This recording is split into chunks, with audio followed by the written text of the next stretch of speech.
Mana nziza y'amahoro, urera kandi uzahora wera. Turagushima rero kuri Mana y'amahoro, turagushima kuri Mana y'imbabazi, turagushima kuri Mana y'urukundo.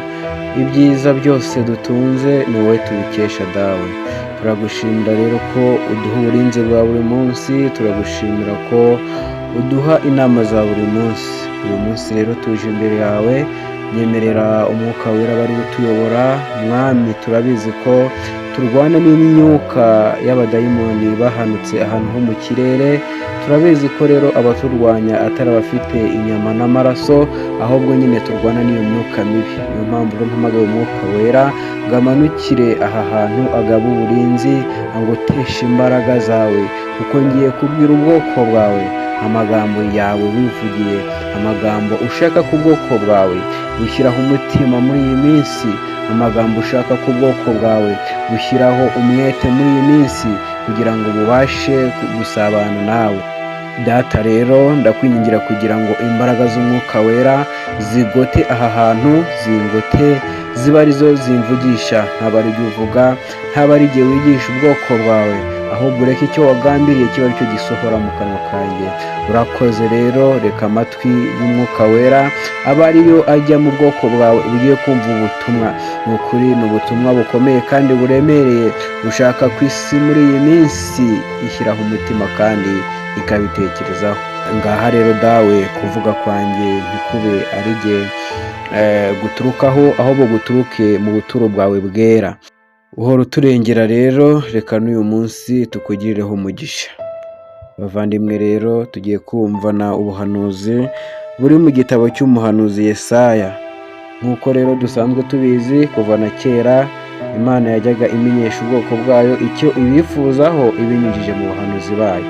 Reka rero uyu munsi twumve icyo yashatse ko tumenya ibinyujije muri jye, ariko kandi nanone ikabinyuza muri jye biturutse mu gitabo cy'umuhanuzi Yesaya.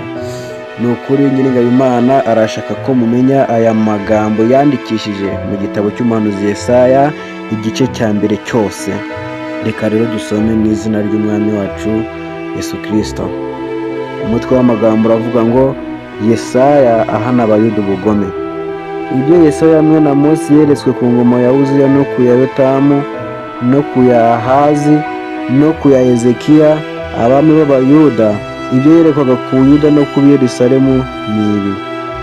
Umva wa juru we, tega amatwi nawe wasi we, kuko Uwiteka avuga ati, nonkeje abana banjye ndabarira ariko barangomera. Inkidenya nyirayo n'indogo bimenya urugo rwa shebuja. Abisirayeli bo ntibabizi, ubwoko bwanjye ntibubyitaho. Dore wa bwoko bukora ibyaha we, abantu buzuwemo no gukiranirwa, urubyaro rw'inkozi z'ibibi, abana bonona baretse Uwiteka, basuzuguye uwera wa Isirayeli, baramuhararuka basubira inyuma. Ni iki gitumye mushaka kugumya gukubitwa muzira gukabya ubugome? Umutwe wose urarwaye, umutima wose urarabye, uhereye mu bworo bw'ikirenge ukageza mu mutwe nta hazima, ahubwo ni inguma n'imibyimba n'ibisebe binuka, bitigeze gukandwa cyangwa gupfukwa, nta nubwo byabobejwe n'amavuta. Igihugu cyanyu ni amatongo, imidugudu yanyu yarahiye, abanyamahanga barabaryana imyaka yanyu. Igihugu kibaye amatongo nk'igishenywe n'abanyamahanga koko. Umukobwa w'i Siyoni asigaye ameze nk'ingando yo mu nzabibu, ameze nk'indaro yo mu murima w'imyungu, ameze nk'umudugudu ugoswe n'ingabo.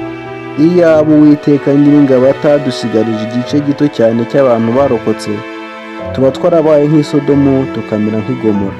Mwumve ijambo ry'Uwiteka, mwa batware b'i Sodomu mwe, mutege amatwi mwumve amategeko y'Imana yacu, mwa bantu b'i Gomora. Ibitambo byanyu bitagira ingano mu ntambira bimaze iki? Niko Uwiteka abaza. Mpazi ibitambo by'amasekurume y'intama byoswa n'urugimbu rw'amatungo abyibushye, kandi sinishimira amaraso y'inka n'ay'abana b'intama cyangwa ay'amasekurume y'ihene. Iyo muza kunshengerera, ninde ubababwiye ko muza kundibatira urugo? Ntimukongere kuntura amaturo atagira umumaro, imibavu ni ikizira kuri jye, imboneko z'amezi n'amasabato no guteranya amateraniro ndabirambiwe. ibyaha bivanze no guterana kwera bikurweho. Imboneko z'amezi n'iminsi mikuru byanyu mwategetswe, umutima wanjye urabyanga, birananiye ndushye kubyihanganira. Nimutega ibiganza nzabima amaso, ndetse nimusenga amasengesho menshi sinzayumva, ibiganza byanyu byuzuye amaraso. Nimwiyuhagire mwiboneze, mukure ibyaha byo mu mirimo yanyu bive imbere yanjye, mureke gukora nabi, mwige gukora neza, mushake imanza zitabera, murenganure abarengana, mucire imfubyi urubanza, muburanire abapfakazi. Nimuze tujye inama, ni ko Uwiteka avuga. Naho ibyaha byanyu byatukura nk'umuhemba, birahinduka umweru bise na shelegi.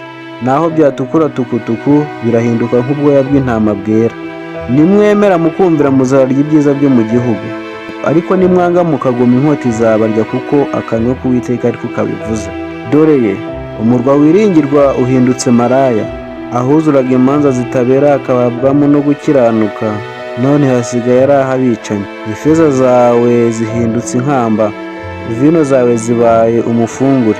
Abatware bawe ni abagome n'inshuti z'abajura, umuntu wese muri bo akunda kugurira kandi akurikira impongano. Ntibacira imfubyi imanza, kandi imanza z'abapfakazi ntizibageraho. Nicyo gituma Uwiteka Nyiringabo, umunyambaraga wa Isirayeli, avuga ati, yewe nziruhutsa ntuye abanzi banjye, kandi n'ababisha banjye nzabahora. Nzagukiraho ukuboko ngukuremo rwose inkamba zawe, nkumaremo icyuma cy'ibati. Nzagarura abacamanza bawe n'abajyanama bawe nk'ubwa mbere, hanyuma uzitwa umudugudu ukiranuka, umurwa wiringirwa. I Siyoni hazacungurwa n'imanza zitabera, kandi abahindutsi bo muri yo bazakizwa no gukiranuka. Ariko abacumura n'abanyabyaha bazarimburwa, n'abimura Uwiteka bazatsembwa. Muzakorwa n'isoni z'imirinzi mwifuje, kandi muzamwazwa n'amasambu mwatoranije, kuko muzamera nk'igiti cy'umwera cy'ibibabi birabye, umunyambaraga azamera nk'umutumba, kandi umurimo we uzamera nk'igishashi, bizahira hamwe kandi ntawe uzabizimya. Haleluya, haleluya. Mana y'amahoro ihabwe icyubahiro. Twumvise amagambo menshi akomeye yo muri iki gitabo cy'umuhanuzi Yesaya. Twumvisemo ko Uwiteka aratunenga, twamuvuyeho. Ntabwo abantu bagikunda Uwiteka, abantu bavuye mu byizerwa, abantu mbese bisubiriye inyuma basubira mu byaha. Ariko Nyiringabo Imana hano aratubwira ko hakiriho ibyiringiro, haracyariho intebe y'imbabazi. Arahamagara buri wese kugira ngo imbabazi ze nawe zimugereho. Aravuga rero ngo ibyaha nuko byatukura tukutuku, nubwo byamera nk'umuhemba, arabikweza uhinduke nka shelegi cyangwa ubwoya bw'intama bwera. Ariko kandi Nyiringabo akavugana natwe aya magambo ngo nitwanga kumvira, inkota izaturya, ariko uzumvira wese azarya ku byiza byo mu gihugu. Ni ukuri rero, aya ni amagambo Nyiringabo ashaka ko dushyiraho umutima, kugira ngo tubashe gusabana nawe mu minsi ikomeje kugora umugenzi. Hanyuma rero twumvise ko amaturo, ibitambo byose twatura, ariko tubituranye ibiganza bifite amaraso, tubituranye ibiganza bya kiraruswa, tubituranye ibiganza by'ubusambanyi, tubituranye ibiganza by'ubusinzi, mbese ibintu byose ibiganza by'inkoramaraso, ntabwo amaturo yabyo Uwiteka yishimira, arayarambiwe. Hanyuma Nyiringabo Imana akavugana natwe amagambo akomeye cyane, ngo guterana kwera kuvanze n'ibyaha gukurweho. Ni ukuri, nimba uri kumva ubu butumwa, ukaba uri umuririmbyi, ukaba uririmbira Uwiteka, ukaba ujya ku rutambiro, ubanze ujye wisuzuma kugira ngo ubashe kuririmbira Uwiteka, hanyuma gusenga kwawe koko kumvikane. Hanyuma niba uri umukozi w'Imana, niba uri pasitoro, niba uri aposo, niba uri padiri, niba uri diyakoni, ibyo byose Uwiteka aravugana nawe aya magambo ngo bikurweho. Turabizi ko hari abantu bakenyerera ku cyaha, bakambarira ku cyaha, ari umusinzi, ari umusambanyi, ari umuriganya, ari umunyeshyari, umunyamujinya, ariko ugasanga ahora ku rutambiro rw'Uwiteka. Ariko rero Uwiteka aravuga ngo ibyo byose ngo arabirambiwe, kubera ko byazadukoza isoni. Reka rero wumvise ubutumwa, wumve ko Nyir'ijuru ari kugucyamura, ari kukugarura, maze ugarukiraho. Hanyuma rero iminsi mikuru twategetswe, ibyo duhora duhimbaza byose, Nyiringabo ntacyo byaba bimumariye, arabirambiwe. Nitwe bo kwisuzuma tukareba tukavuga ngo ese ko mpora imbere y'Imana, ko mpora njya imbere y'Imana, ese Imana ikunda kurimba kwanjye kw'inyuma ariko mu mutima nambaye ubusa? Ibyo rero byose buri wese agasubira inyuma akisuzuma, agasaba imbabazi, kubera ko isakaramentu ry'imbabazi twamaze kuryumva rero ko nyir'ijuru akidufitiye ubushake bwo kudukiza. Hanyuma rero nk'uko n'ubundi biri mu gitabo cy'umuhanuzi Yesaya umutwe wa 55 umurongo wa 6 baratubwira ngo dushake Uwiteka bigishoboka. Ibyo rero ni ihamagara rya nyir'ijuru, aragira ngo agahe k'imbabazi gasigaye nawe ugabaneho, nawe uboneho, kubera ko Kristo aravuga ngo ntindijwe nuko hari abo ngitegereje ko bakizwa, ntindijwe nuko hari abo ngitegereje ko bava mu byaha bagahindukira. Ubwo rero ntaba ari wowe usigara. Uyu munsi nawe uze kureba nk'uko Pawulo yandikiye Abagalatiya mu mutwe wa 5 kuva ku murongo wa 16 kugera ku wa 26, turabonamo imirimo ya kamere Uwiteka atishimira, kandi uyikora wese ntabwo azigera aragwa ubwami bw'Imana. Reka rero twisubireho, twere imbuto z'umwuka kuko n'ubundi ziri aho ngaho mu Bagalatiya: urukundo, amahoro. Dusabe Kristo aduha umutima nk'uwari muwe, kugira ngo natwe tubashe kugenda tugira neza aho tunyuze hose, dushimwa n'Imana ndetse n'abantu. Haleluya, haleluya. Reka rero ubwo twumvise aya magambo twaba dushaka kwikebura no kwicyamura, reka ducishe bugufi imitima. Aho uri uzamura ikiganza, uzamura ibendera rya Kristo mu mutima wawe, uvuge ngo nanjye ndigaye, uvuge ngo nanjye I surrender, manitse amaboko. Ubusambanyi ndaburetse, ubutinganyi mbuvuyemo, kwiba ndabiretse, kuriganya ndabiretse, kurya ruswa ndabiretse. Oh haleluya, kugira ngo Nyiringabo Imana uyu munsi nawe ugabane kuri uyu mugisha. Kadusenge mu izina rya Yesu. Mana, mu izina rya Yesu Kristo, ndashima imbabazi zawe, ndashima ubutabazi bwawe. Turi mu gihe cy'imbabazi Mwami, kubera ko ubashije kubitumenyesha. Urakoze, izina ryawe rishyirwe hejuru Kristo. Reka rero abumvise ubu butumwa Mwami aho baherereye hose hirya no hino mu gihugu ndetse no hanze yarwo, n'abandi bose babasha kumva ururimi tuvuga, mu izina ryawe Kristo, reka umugisha wawe ubagereho uyu munsi, ukuboko kwawe kw'imbabazi.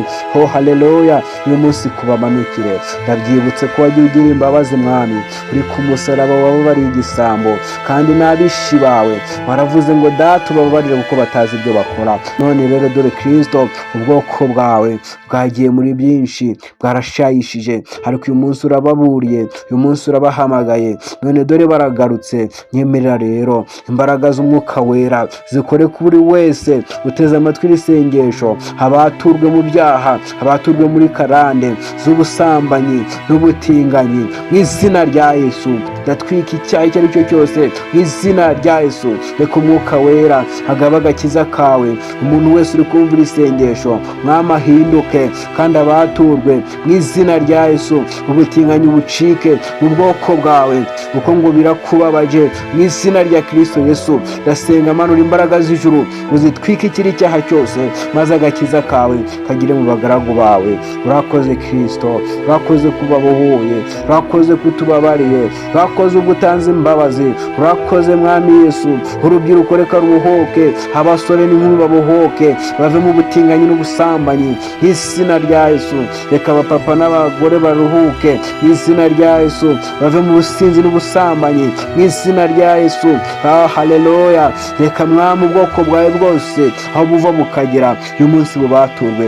Urakoze Kristo. Oh haleluya, izina ryawe ryamamare. Shalom.